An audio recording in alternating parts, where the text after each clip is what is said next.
All right, good afternoon, everyone. I'd like to thank everyone for taking the time to join us for today's information session, Retail Licensing in California and more, Unlocking Cannabis. Ask Us Anything is kind of the topic of and feeling of today's session. So we're going to start with a bit of a roundtable introduction of each person. Jenna, why don't we start with you and you can give our audience a bit of an overview of your skills and your presence in the industry. Yeah, absolutely. Thanks, Marie. I just want to first apologize. I'm having a little bit of technical issues with my camera, so I'm on a blank screen this morning. But for everyone, I am Jenna. I work with cannabis license experts as a licensing and regulatory specialist. So essentially, I work with clients to help them navigate through the licensing process with their applications to licensure, and then help them beyond that once they get their license in terms of as a resource for what they can and can't do, and just any general questions to make sure that they stay compliant. So I've been in this industry since California went recreational about 5 years ago now, and so I've been doing ever since. Excellent. And going around the circle on my screen, we have Anthony. It's nice to see you in another one of our sessions. Yes. If you'd like to give everyone a bit of an overview of your experience, extensive experience. Yeah, so I am a licensed electrical engineer by trade.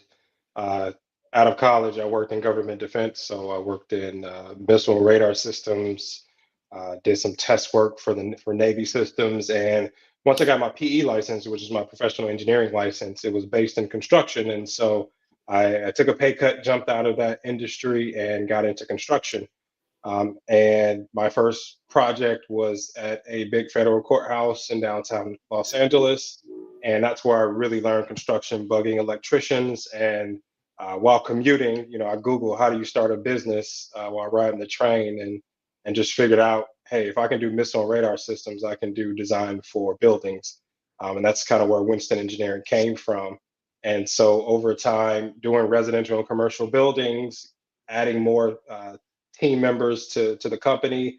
And then in 2017, when it became legal in California on the recreational side, that's when I got into cannabis. And my first client was someone who did a tomato grow. And then I eventually found out what it was, having to inquire about, what it is that we need to do for the electrical loads and the HVAC loads as well. I found out, and then just kind of snowballed from there.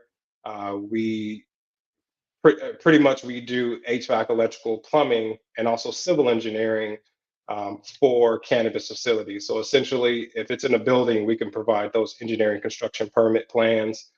We've done numerous indoor cultivation, extraction, manufacturing, retail, distribution across the U.S. With our largest being, I believe, in Oklahoma, a little over 100,000 square feet facility. They actually took an old Kmart and converted it into a indoor cultivation facility. So yeah, we just really been cranking and it's been really, really busy. But yeah, excited to be here. Thank you for having me. It's nice to know someone else who has a bit of a military defense background who's moved into cannabis. That's me too. And Sean, Yoder, if you'd like to give us a little bit of an overview of what you bring to the industry yourself. Absolutely. My name is Sean Yoder. I'm the co-founder of Aldertine Cannabis CFOs. I am a California native, and I'm from far northern California. So I grew up in the legacy industry. I've actually been around cannabis for about the last 35 years. I've been in accounting for 30, so that's my actual trade. And then about 3 years ago, I decided that I was going to bring the two together and provide accounting to the cannabis industry from a legacy perspective. And California is a very, very challenging market. I enjoy all of the challenges of this market, and I love to work with California operators more than any other state. So I'm very, very pleased to be here, and thanks for having me. Excellent. So let's get into advice from each of you while we wait for some questions coming in. Let's go in reverse. Sean, would you like to give us some insights into what you're experiencing and what you're seeing in the industry and what you think people need to be aware of? The things for retail that I think are the most important things to think about is your entity structure. That's one of the most important things for any business, but especially for cannabis. You really have to think about your entity structure and what's going to be best for you. And that each entity structure comes with its own set of challenges. The other thing is that 280E is a big deal in this industry in terms of accounting. It makes it very difficult to be profitable. So you have to accounting is very complex for this industry, especially for retail, because you're very restricted in terms of what you can claim in terms of cost of goods sold. So that's been my, what I've seen in California is that there are some serious challenges with 280E. Okay, and Anthony? Yeah, so you might see me looking up. I have my presentation that I normally give, but so I can kind of stay on track. But typically, when you're looking for a facility, mainly for cultivation, it's extremely important that you get in contact with the municipality, local city, whoever it is, before you pull a trigger on getting into a lease.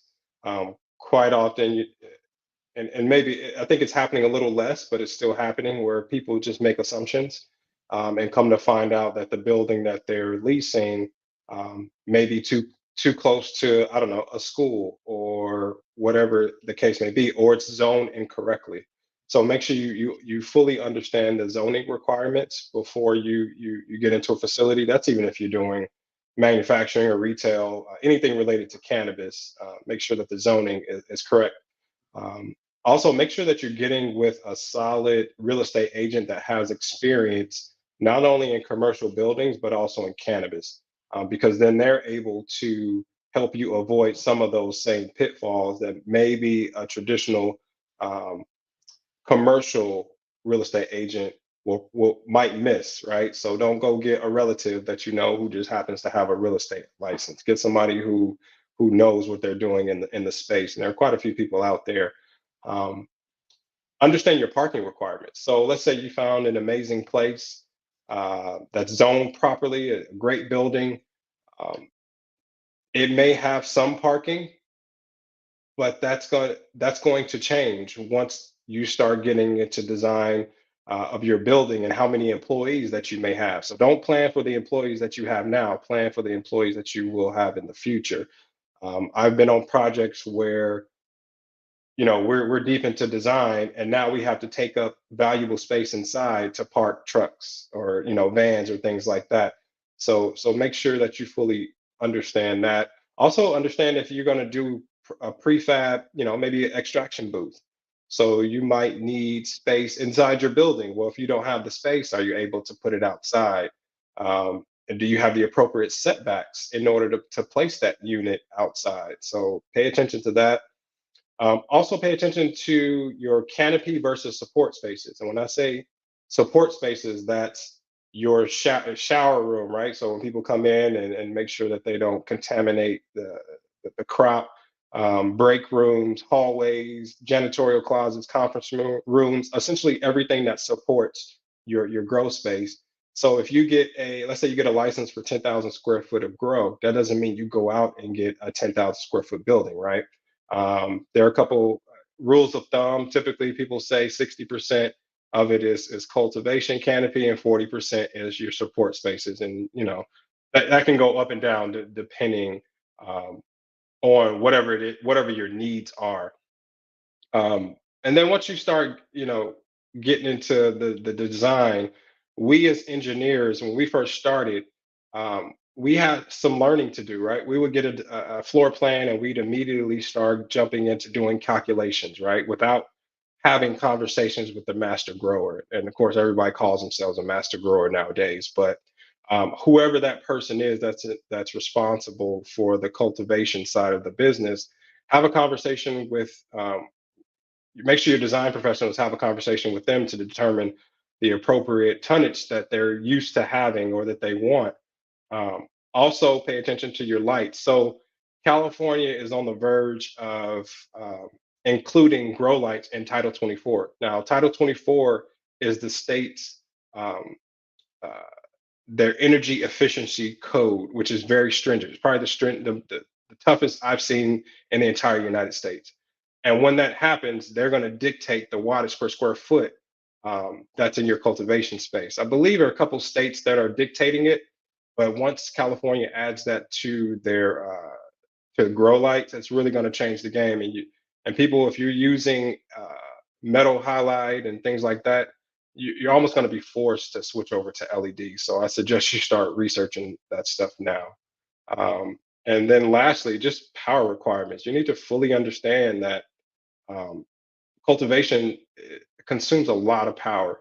Get with an engineer up front to run some initial load calculations to make sure that you're not getting into a building that won't fit your needs. And it's okay to move into a building that's not ready now, but understand that if you're especially dealing with companies like Southern California Edison or PG&E or whoever it is, it could take up to a year and a half, 2 years for them to do the appropriate power upgrade. So yeah, that's it. Hope I didn't go too long.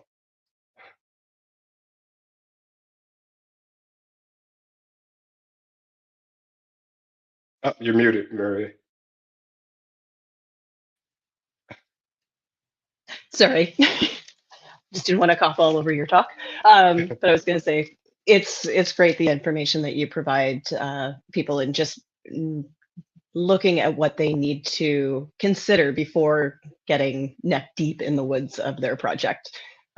We always see a lot of that happening and then having to backtrack. So thank you for your input. And I do have one quick question for you before moving on to Jenna. From Austin, what are some of the red flags that you look for when it comes to an indoor cultivation facility that you didn't just mention in the last few minutes? Red flags. Sometimes we'll consult early on in the beginning of a project when you're just looking for buildings.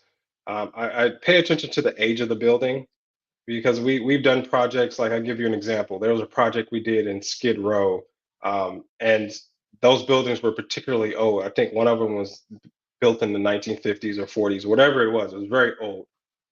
And the first thing I did when I walked in was look at the roof structure.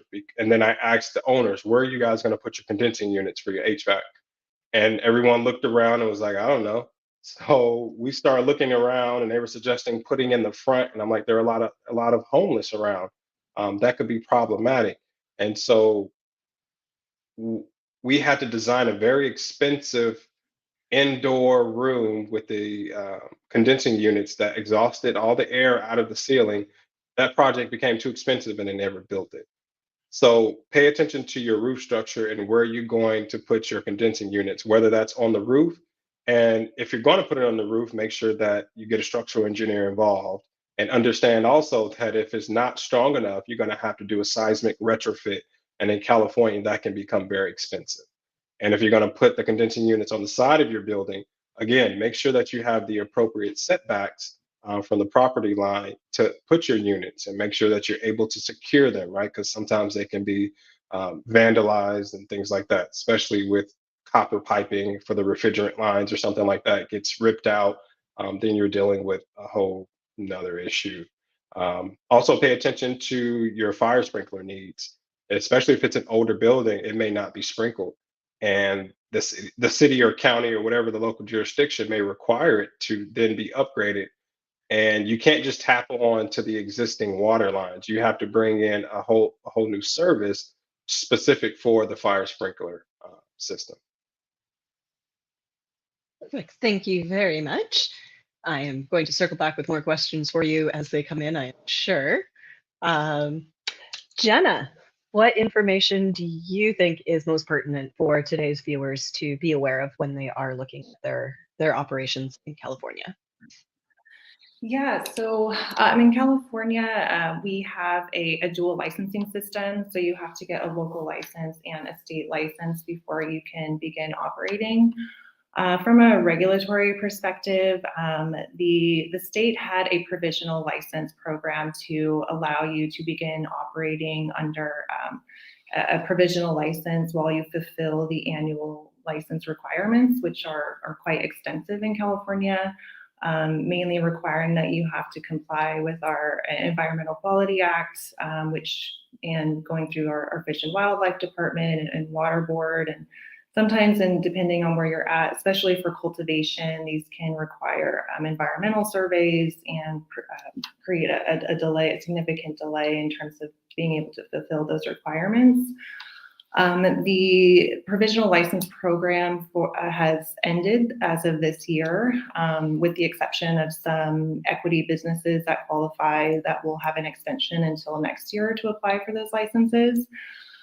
So essentially what that means is the delay, everyone has to wait until they can fulfill their annual license requirements and fulfilling those Environmental Quality Act requirements as well, which can delay the processing of your application to licensure and delay your operation. So you're sitting on a building or a lease for a more extended period of time without being able to operate.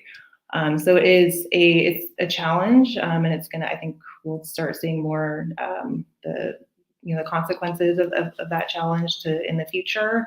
But on the flip side of that, I do see license transactions, M&A going on. So if California is a market that you really want to get into, I'd say that the quickest path to licensure is looking for a license to buy. And going along with that, you really want to make sure that you do your research, look into the company, look into the corporations, their financials. You really want to do an extensive look into the business itself, because you're buying the business. You're not really buying the license. You're buying the corporation or the entity that holds it. So you really want to do a thorough check on that. And as part of that, consider working with a broker, a licensed broker who has experience in doing these transactions, so they can help navigate through that process. And then working, of course, with a consultant or someone who can help with the license transfer and changing ownership and whatnot. So I'd say that's the biggest kind of challenge right now, is this provisional license program that's ended. And to consider purchasing a license if you want to get started and get up and running within a few short months. You can, I'd say. Okay. Now, Sean, when you're dealing with your customer base or your clients that you are working with, what do you find is the most commonly overlooked aspect of the process?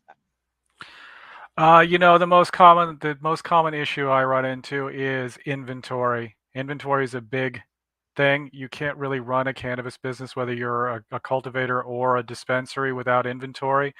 But that isn't necessarily a sort of a lingua franca for most folks doing this. Farmers are pretty decent about cost accounting, but getting them to do regular monthly cycle counts and explaining to them that that's the only way that they're going to get any sort of tax savings in this industry it's an uphill battle to try to educate people that you really need to be on top of your inventory at all times. So that's one of the biggest challenges that I run into in serving clients in California is that they're struggling just to be profitable for the most part. And so this idea of like having to hire an inventory manager or, pay our firm, a considerable amount of money to handle that stuff for them is sometimes there's some sticker shock involved with that. So I just, but the IRS is looking at you very, very closely. So you want to really, really pay attention to this, because we've seen numerous clients that we've had to come in and save because they were getting killed in audits. And you don't want to tangle with the IRS, because they're really going to come after you in this industry. So that's my warning to everyone. Keep books. Let's circle back to what Jenna was saying in terms of an M&A. If you're trying to buy an existing license, you need to have a financial professional involved in doing the due diligence, because there's a lot of sloppy books. We've done a lot of cleanups for a lot of clients out there, especially a lot of farms. And there are a lot of sloppy books out there. So be careful when you're investing your money into a license and who you're working with. So that's my advice to you if you're out there trying to get a license in California right now. Those are the challenges that we're seeing from the accounting perspective. Thank you very much. And yes, no farmer wants to do accounting. Most people don't want to do their own accounting. So yes, it's one of those things that we can easily think that we can just look at tomorrow or look at the next day, and then it comes back to bite us. So thank you very much for bringing that to the forefront. Jenna, I have a question from Austin for you. Are there any localities that have an especially excessive or rigorous licensure procedures in the state? Good question. Yeah, I would say California is my primary market, and in addition to that, I'd say Los Angeles specifically is I have a lot of clients that I've worked with there. The challenge there is very slow regulatory process. And there have been a number of people who have held on to property since around 2017, 2018, and have been still unable to kind of begin operating. They're still working out their annual license procedures, and it's a slow process there. So I would say Los Angeles specifically, unless you're looking to go into like the unincorporated areas, which should hopefully be opening up after these November ballots that went through. That's an area to look into. If you're looking to find a license, I would try to stay away from maybe bigger cities for now and see if you can find a smaller municipality that maybe has less saturation of businesses, so you can increase your competitive chances there by not having to compete with a number of other people and located in the Bay Area or in Southern California or whatnot.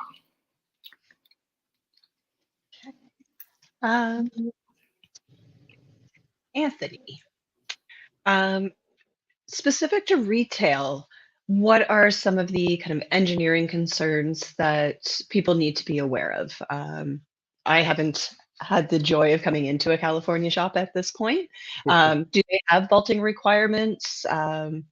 What are the concerns that the reviewers and the applicants are sometimes overlooking when they're going through the process when it comes to a dispensaries particular? So with dispensaries, at least on the engineering side, it's fairly straightforward.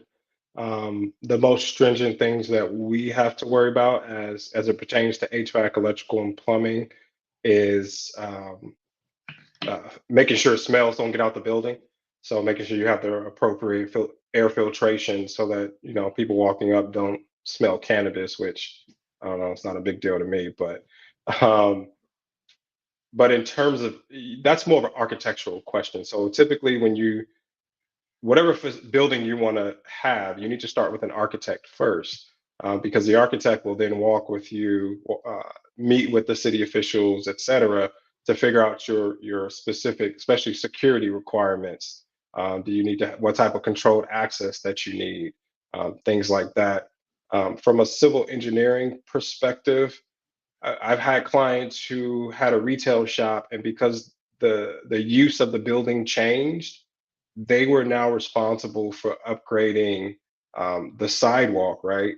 Certain things that you wouldn't think have anything to do with you, but because you're moving into that building, the city's going to make you repair that, or you may have to do some upgrades for ADA access, which is definitely needed. So you really have to pay attention to that, especially for retail, and that includes your restrooms as well, right? So making sure that it's wheelchair accessible, so someone can get in there and turn around and fully turn around and all that stuff. And architects have radiuses and stuff that they use for calculations to determine the size. So Excellent.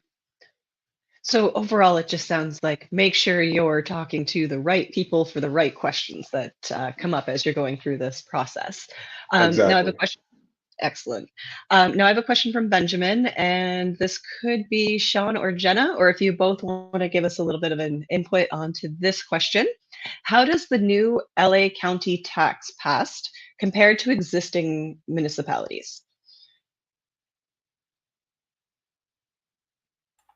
I'll let Jenna speak to that first, since she's in Southern California and I'm in Northern California, but I do have some thoughts on it as well, but I want Jenna to jump into this first.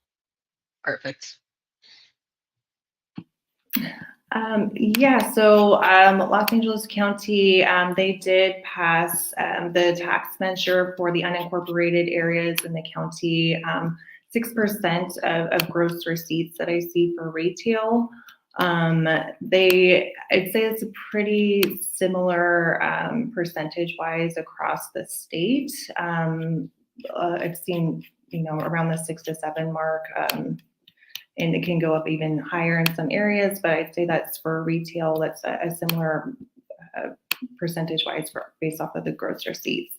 I think Sean probably has a little bit more information on specific taxes, if you might have more input on it than myself. Yeah, what I'm seeing is it really is consistent across the state. Taxing can be really confusing here. At least they finally lifted the cultivation tax here, but the change of the excise tax and who's paying it and the cadence it's being paid in is very challenging. I live in the far northern part of the state where the infrastructure is really degraded. So a lot of politicians here are very eager and greedy, and so we're getting licenses here where I live, but they are going to charge much higher than the 6% than that because they think they can fix all the roads and all of the solve all the social problems off of cannabis. So it's really challenging. Like Jenna was saying, it's sometimes it's easier to get a license in one of these newer places out here in the country, out here with us country folk. But you're going to run into tax issues with greedy politicians. Just to give you a heads up, in terms of there are always challenges in this, especially in California because it's such a large state. But in terms of the taxing overall, I would say that LA County is very consistent with what we're seeing across the state. Excellent. And thank you again for that question, Benjamin. Now we've got another question for you, Sean, from Austin, who's very involved today. Specifically with retail, what are a few of the largest costs that you see most often?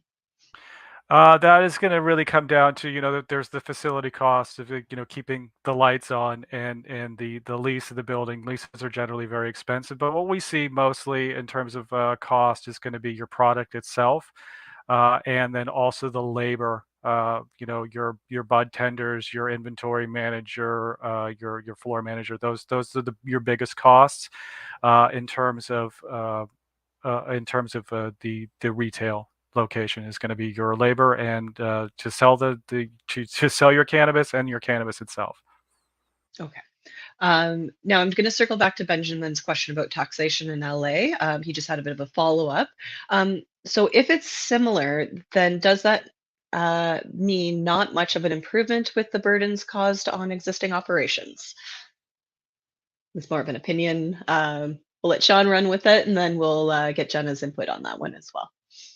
I would agree with what Benjamin is saying. There's generally in California what we're seeing is that there's with regards to taxation, there's never really an improvement on the burden. It's a way to figure out new ways to tax license holders in sometimes sneaky ways and sometimes very overt ways. But we don't really see a lot of improvement. Even with the removal of the cultivation tax, we're going to see an increase in tax on the excise tax. That's going to kick in automatically, I guess, in 2 or 3 years. So there's never really any sort of tax relief at this point in time. I don't see any tax relief coming until federal legalization and we have more guidance. Okay, that's fair. Jenna, did you have anything to follow up on Sean's statement? Yeah, I mean, I would really second that. I mean, as you said, that taxes in California are a huge burden for operators here. I mean, consumers, but funnels down to the consumers as well. I mean, they can be taxed up to 30% sometimes in some jurisdictions, which also, from an industry or regulatory standard perspective, the illicit market, the unregulated market thrives under these taxes. The high taxes here, because consumers will go to where they don't need to pay these higher fees, and so that is creating an issue, of course, because it's kind of a market that's almost double than what the regulated market is. So I don't know what the solution is, and I think it'll be we need a lot of restructuring to really tackle the issue.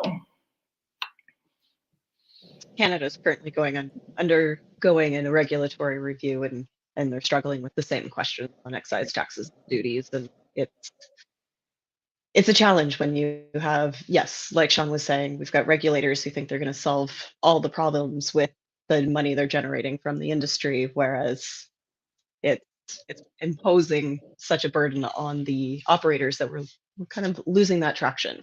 So my next question is from Ruben. And I think, Jenna, I'm going to let you handle this first, then we'll take some follow-up questions. But is there any progress on incorporating hemp into system, aka the metric system?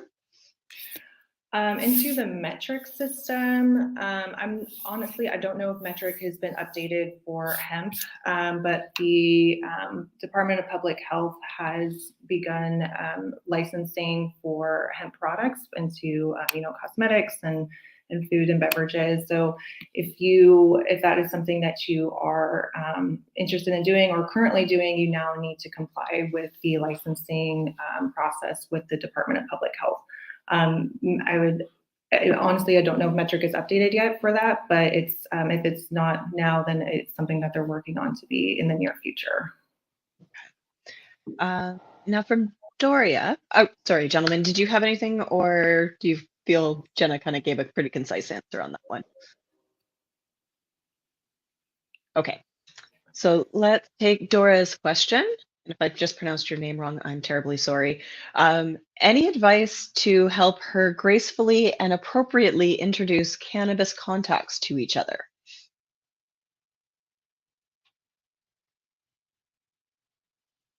Let's go with Jenna. Introduce cannabis contacts in what capacity? Can I have a follow-up? Absolutely. Dora, if you want to add that into the chat there, we'll expand on your question.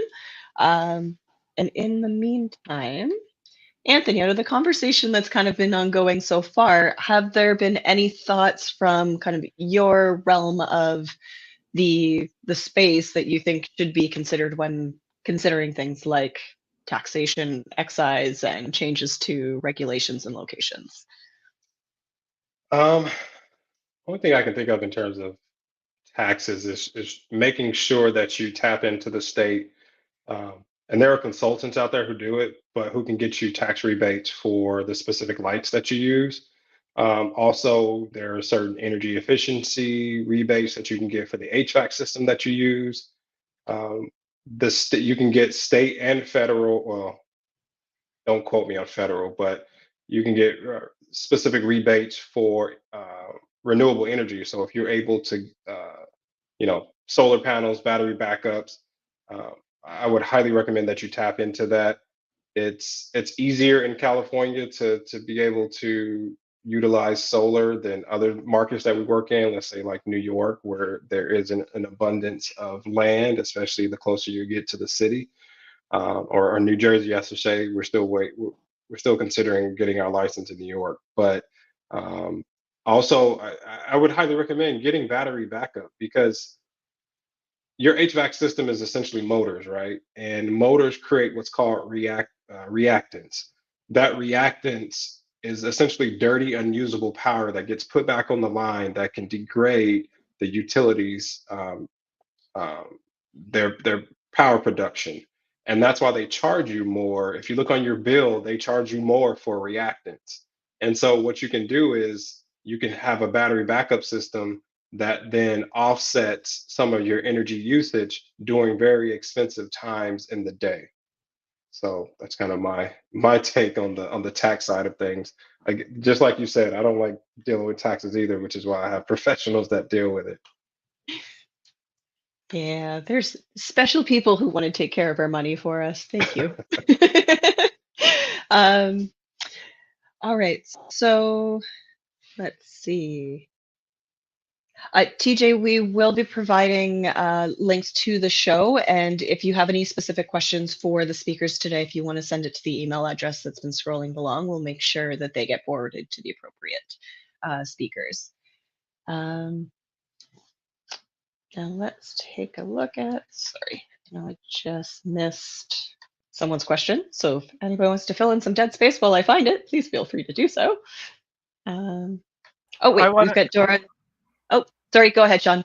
I just wanted to follow up with what Anthony was saying about research and development, those tax credits. They're definitely out there. They're at the federal level. We work with partners that can get you actually quite a bit of money if you're thinking about like, do it right, and you can get tax credits. It can offset those costs. I get a question on that myself. So I've always been confused about that. So cannabis is not legal on the federal level. So how are you still able to capture those tax credits on the federal level?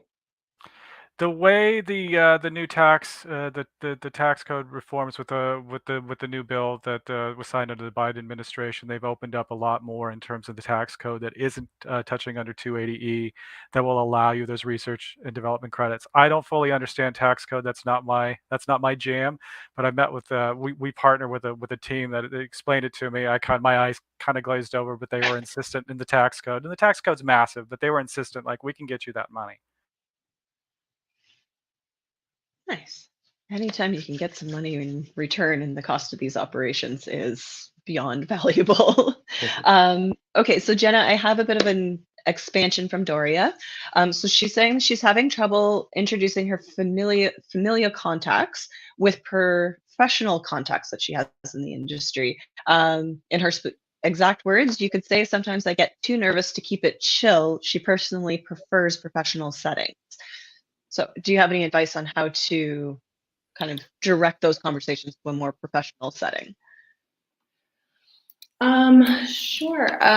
So, I mean, I'd say just in general, I mean, everyone in the cannabis industry that I've ever come across is very friendly and approachable and outgoing, and and very willing to talk and give advice, and share their knowledge, experience, and their expertise in in their specific field and area, and very focused, of course, on education and educating the industry as a whole for people who may not know a lot about cannabis or its benefits or health benefits as well. I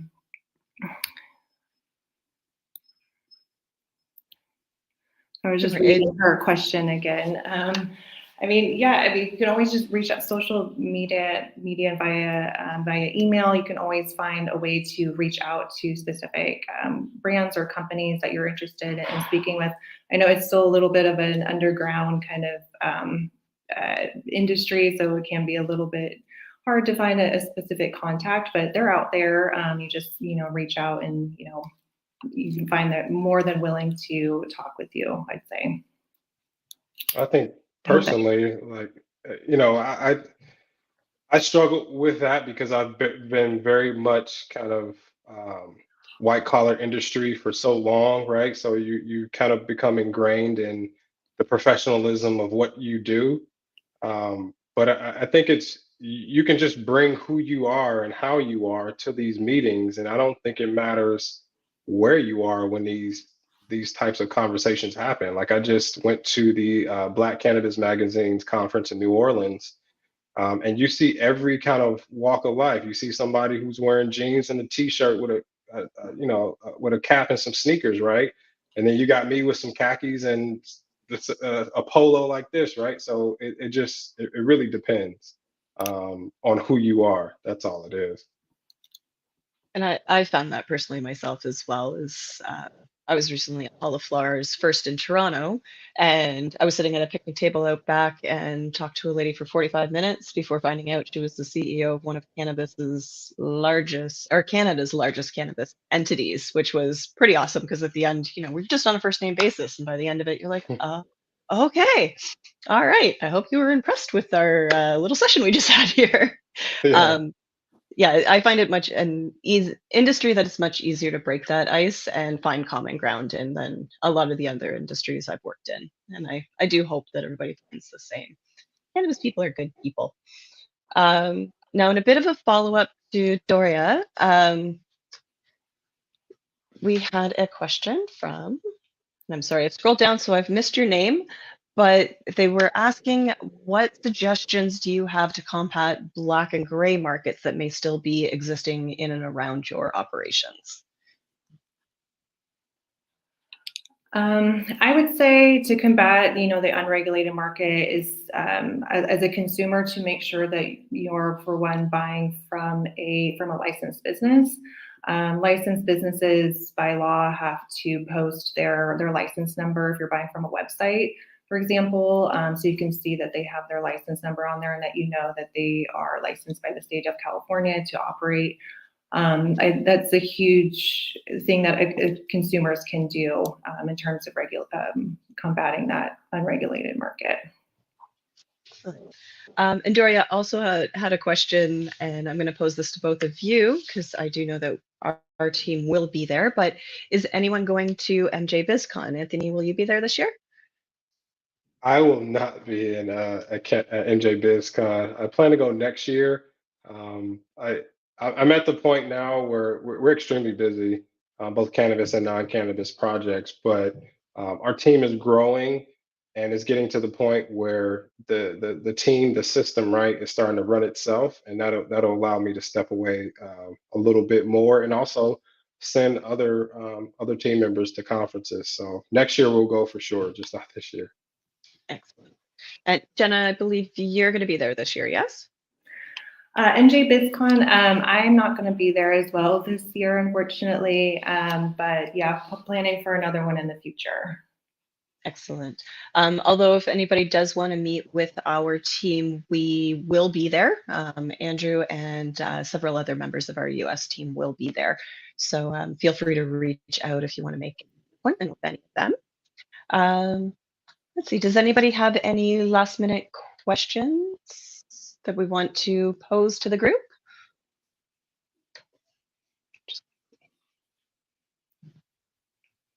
As well, Dylan, if you're there, could you let Sean back in? He just put a little note into the group there.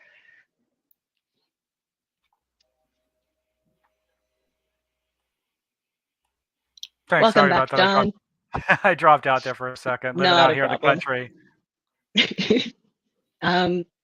While you were off there, I just wanted to say, are you or your team going to be at MJ BizCon this year? If anybody Yes, is. I am going to be specifically at MJ BizCon. So if anybody wants to meet up with me, I would more than happy to talk accounting and taxes with you. Excellent. And again, as I've mentioned, and Dylan in the chat, there will be ways to connect with all the speakers today, whether it be at MJ or just through the regular channel. Let's see. Does anybody have anything they want to discuss today that I have not touched on, or the questions from our guests have not touched on at this point? I think I'm good. If anybody ever wants to reach out to us, website is pretty easy, winstoneng.com. Or you can winstoneng.com/cannabis. You're going to reach us on every social media platform, TikTok, LinkedIn, Facebook, Instagram. We post pretty heavily, so there's always ways to reach out to us. And I follow you myself, and I find a lot of valuable information through your LinkedIn posts. Thank you. All right, so I think we'll wrap at this point. We're at 42, almost 45 minutes. I'm just going to do another quick check to see if we've had any questions pop in. Not at this point. So two kind of housekeeping ish matters to just mention is, if you've enjoyed today's session, we do have a kind of what to expect in the US 2023 session coming up on December the 5th. If you'd like to join that, you can find more details through LinkedIn, and I believe Dylan is posting a link to that as well in the chat. And as well, if anybody has enjoyed today's chat and wanted to leave a review, in no way are we expecting one, but there is a link that's also posted in our comment section that you can log on to if you so wish. And I would just like to take a moment to just do another quick check to make sure we haven't had any last minute questions come through. Not at this point. So I just want to thank everyone for your time, your valuable information that you are so willingly sharing with our industry and our guests today. Yeah, that is my little wrap up today. All right. Thank you, everybody. Thank you, everyone.